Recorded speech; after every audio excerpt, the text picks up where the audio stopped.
Hi friends, வணக்கம். என் பேர் Abhi. Welcome to Indian recipes Tamil. நம்ம இன்னைக்கு ரொம்ப டேஸ்டியான, எல்லாருக்கும் ரொம்ப பிடிச்சமான குலாப் ஜாமுன் பாயாசம் எப்படி பண்ணுறதுன்னு பார்க்க போகிறோம். பேரே வித்தியாசமாக இருக்குல்ல. இந்த ஸ்வீட் ரெசிபி ரொம்பவே அட்டகாசமாக இருக்கும். குலாப் ஜாமுனும் பாயாசமும் தனித்தனியாக சாப்பிடும்போதே அவ்வளோ சுவையாக இருக்கும். இது ரெண்டுடைய காம்போ எந்த அளவுக்கு சூப்பராக இருக்குன்னு சொல்லி நீங்களே பாருங்கள். நீங்கள் சாப்பிட்டதுக்கப்புறம் இது உங்களுடைய ஃபேவரட் ஸ்வீட்டாகவே மாறிடும். நீங்கள் இதை பிரசாதமாக பண்ணலாம். வீட்டில் யாராவது கெஸ்ட்டு வந்தாங்கன்னா ப்ரிப்பேர் பண்ணலாம். வீட்டில் இருக்கக்கூடிய குழந்தைங்கள்லேருந்து பெரியவங்க வரைக்கும் ரொம்ப ரொம்ப என்ஜாய் பண்ணி கேட்டு வாங்கி சாப்பிடுவாங்க. ஸோ இப்போ வாங்க வீடியோக்குள்ளே போய் இந்த ரெசிபி எப்படி பண்ணுறதுன்னு பார்க்கலாம். வீடியோக்குள்ளே போகிறதுக்கு முன்னாடி உங்கள் எல்லாருக்கிட்டையும் ஒரு அன்பான ரெக்வஸ்ட் இருக்குது.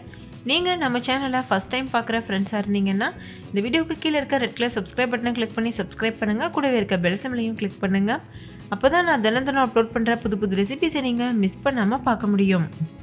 இந்த ரெசிபி பண்ணுறதுக்கு ஃபஸ்ட்டு ஒரு கடாயில் 1/2 லிட்டர் பால் சேர்த்துட்டு இந்த பால் நல்லா கொதிக்க வச்சுட்டு ஸ்டவ் ஆஃப் பண்ணி வச்சுருங்க. அதாவது பால் நல்லா பொங்கி வரட்டும், அதுக்கப்புறமா ஸ்டவ் ஆஃப் பண்ணிடுங்க. இன்னொரு பக்கம் ஒரு கடாயில் 1 டேபிள் ஸ்பூன் அளவு நெய் சேர்த்துக்கோங்க. நெய் நல்லா சூடாகட்டும். நெய் சூடானதுக்கப்புறமா இதில் ஒரு கைப்பிடி அளவு கிஷ்மிஸ், ஒரு கைப்பிடி அளவு முந்திரி, இது ரெண்டையும் சேர்த்துட்டு நல்லா வறுத்துக்கோங்க.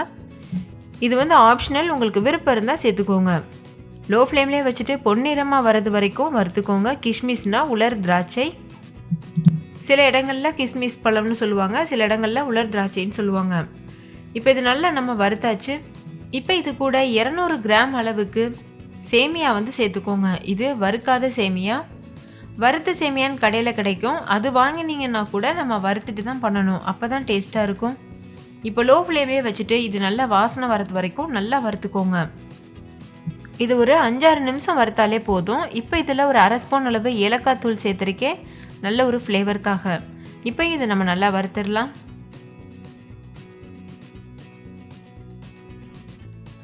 இப்போ இந்த சேமியா நல்லா வறுப்பட்டுருச்சு. இதோடைய கலர் நல்லாவே மாறி இருக்கு. இந்த டைமில் இது முங்குறது அளவுக்கு மட்டும் தண்ணி சேர்த்துக்கோங்க.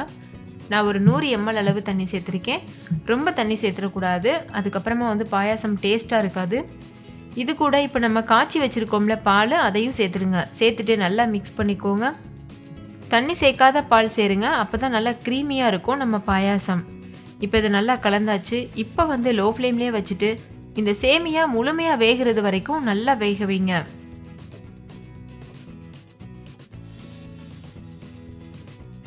இப்போ சேமியா நல்லா வெந்துருச்சு, பாலும் கொஞ்சம் கெட்டியாக இருக்குது. இந்த டைமில் இது கூட சர்க்கரை சேர்க்கணும். ஒரு 100 கிராம் அளவு சர்க்கரை சேர்த்துக்கோங்க.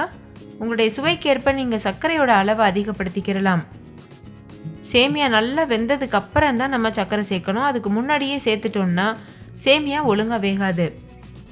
இப்போ சர்க்கரை நல்லா கரையிறது வரைக்கும் இதை ஹை ஃப்ளேமில் வச்சுட்டு கலந்து விட்டுட்டே இருங்க. சர்க்கரை நல்லா கரைஞ்சதுக்கப்புறமா ஸ்டவ் ஆஃப் பண்ணிவிட்டு ஒரு ட்ரேயில் மாற்றிடுங்க. நீங்கள் எந்த ட்ரேயில் சர்வ் பண்ண போகிறீங்களோ அந்த ட்ரேயில் மாற்றிடுங்க. மாற்றினதுக்கப்புறமா இது நல்லா ஆறட்டும். ஆறுனதுக்கப்புறமா ஃப்ரிட்ஜில் வச்சுருங்க. இந்த ரெசிபி நீங்கள் கூலிங்காக சாப்பிட்டா ரொம்பவே டேஸ்ட்டாக இருக்கும். சூடாக சாப்பிட்றதுக்கும் நல்லாயிருக்கும், இருந்தாலும் கூலிங்காக சாப்பிட்டோன்னா ரொம்ப ரொம்ப நல்லாயிருக்கும். இப்போ அடுத்து நம்ம குலாப் ஜாமுன் எப்படி பண்ணுறதுன்னு பார்த்துடலாம். நம்ம இந்தியன் ரெசிபீஸ் தமிழ் சேனலில் நிறைய வெரைட்டியான குலாப் ஜாமுன் நான் ஆல்ரெடி அப்லோட் பண்ணியிருக்கேன். அந்த எல்லா வீடியோடைய லிங்க்கும் இந்த வீடியோக்கு கீழே இருக்க டிஸ்கிரிப்ஷன் பாக்ஸில் இருக்குது. நீங்கள் வேணும்னா செக் பண்ணி பாருங்கள். உங்களுக்கு எது கன்வீனியண்ட்டாக இருக்கோ அந்த குலாப் ஜாமுன் மெத்தடை நீங்கள் சூஸ் பண்ணிக்கிறலாம். நான் இன்றைக்கி காமிக்க போகிறது ஒரு நார்மலான குலாப் ஜாமுன் மெத்தட். இது நல்ல சாஃப்டாக ஜூஸியாக ரொம்பவே சூப்பராக இருக்கும். இதே மெத்தடில் பண்ணுங்கள், வீட்டிலையே நல்ல சூப்பரான குலாப் ஜாமுன் பண்ண முடியும். இது பண்ணுறதுக்கு நான் ஒரு ரெடிமேட் மிக்ஸ் எடுத்திருக்கேன். நார்மலாக உங்களுக்கு நிறைய பிராண்டில் இது அவைலபிளாக இருக்கும். நீங்கள் எந்த பிராண்ட் வேணாலும் யூஸ் பண்ணலாம். நான் ஒரு பேக்கெட் எடுத்திருக்கேன். இது 175 கிராம் அளவுடைய பேக்கெட்டு. இதை ஒரு பாத்திரத்தில் சேர்த்துக்கோங்க. இப்போ இதை நம்ம நல்லா ஜலிச்சு எடுத்துக்கிற போகிறோம். ஏன்னா இதில் சின்ன சின்ன கட்டிகள் இருக்கும், அதனால் நல்லா ஜலிச்சு எடுத்துக்கணும். குலாப் ஜாமுன் ரெடிமேட் மிக்ஸ் இல்லாமல் கூட நம்ம குலாப் ஜாமுன் பண்ணலாம். நிறைய மெத்தட் இருக்குது குலாப் ஜாமுன் பண்ணுறதுக்கு.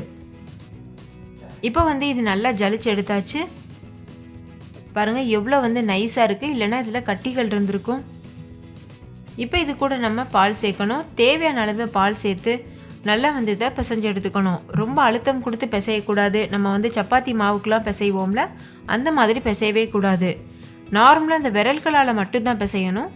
நீங்கள் எந்த அளவுக்கு சாஃப்டாக இந்த மாவை ஹேண்டில் பண்ணுறீங்களோ அந்த அளவுக்கு நம்மளுடைய குலாப் ஜாமுன் நல்லா சாஃப்டாக வரும். ஸோ இது போல் பால் வந்து கொஞ்சம் கொஞ்சமாக சேர்த்து நல்லா பிசைஞ்சுக்கோங்க. நல்லா பிசைஞ்சதுக்கு அப்புறமா இந்த அளவுக்கு சாஃப்டாக இருக்கும். இந்த டைமில் மூடி போட்டு மூடிட்டு இது அப்படியே ஒரு அரை மணி நேரம் ஊற விட்டுருங்க. இன்னொரு பக்கம் நம்ம சர்க்கரை பாகு காய்ச்சணும். ஒரு பாத்திரத்தில் சர்க்கரை எடுத்துக்கோங்க. நம்ம எந்த அளவுக்கு இன்ஸ்டன்ட் மிக்ஸ் பவுடர் சேர்த்தோமோ அதில் டபுள் மடங்கு, அதாவது 2 கப். நம்ம 1 கப் அளவு இன்ஸ்டன்ட் மிக்ஸ் பவுடர் எடுத்தோம்னா 2 கப் அளவு சர்க்கரை எடுக்கணும்.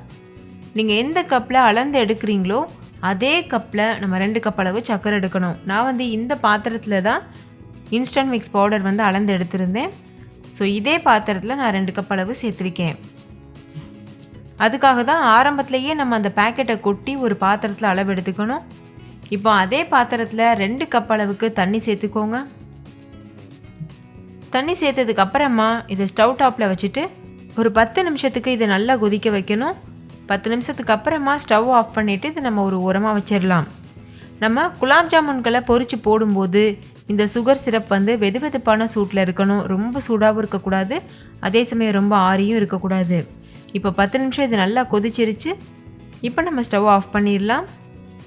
ஸ்டவ் ஆஃப் பண்ணிவிட்டு இது கூட ஃப்ளேவருக்காக கொஞ்சம் போல் ஏலக்காய் தூள் சேர்த்துக்கோங்க. நான் ஒரு அரை டீஸ்பூன் அளவு ஏலக்காய் தூள் சேர்த்துருக்கேன். நல்லா மிக்ஸ் பண்ணிவிட்டு இது ஒரு ஓரமாக வச்சிடலாம். இப்போது இன்னொரு பக்கம் நம்மளோட மாவு நல்லா ஊறி இருக்குது. இப்போ கையில் கொஞ்சம் போல் நெய் இல்லைன்னா எண்ணெய் தடவிக்கோங்க. தடவினதுக்கப்புறமா இது ஒரு சின்ன சின்ன உருண்டைகளாக நம்ம உருட்ட போகிறோம். எல்லாமே ஒரே சைஸ் பால்ஸாக இருக்க மாதிரி பார்த்துக்கோங்க. அப்போ தான் பார்க்குறதுக்கும் ரொம்ப அழகாக இருக்கும். நீங்கள் எந்தளவு உருண்டைகள் எடுக்கிறீங்களோ அந்த விட டபுளாக வரும் பொரிக்கும் போது. அதனால் எடுக்கும்போதே ரொம்ப பெரிய உருண்டைகளாக உருட்டிடக்கூடாது. கொஞ்சம் மீடியம் சைஸாக பார்த்து உருட்டிக்கோங்க. உருண்டைகள் உருட்டும் போது ரொம்ப கவனமாக உருட்டணும். வெடிப்பு வராமல் இருக்கிறதுக்காக நம்ம இந்த மெத்தட் ஃபாலோ பண்ணுறோம்.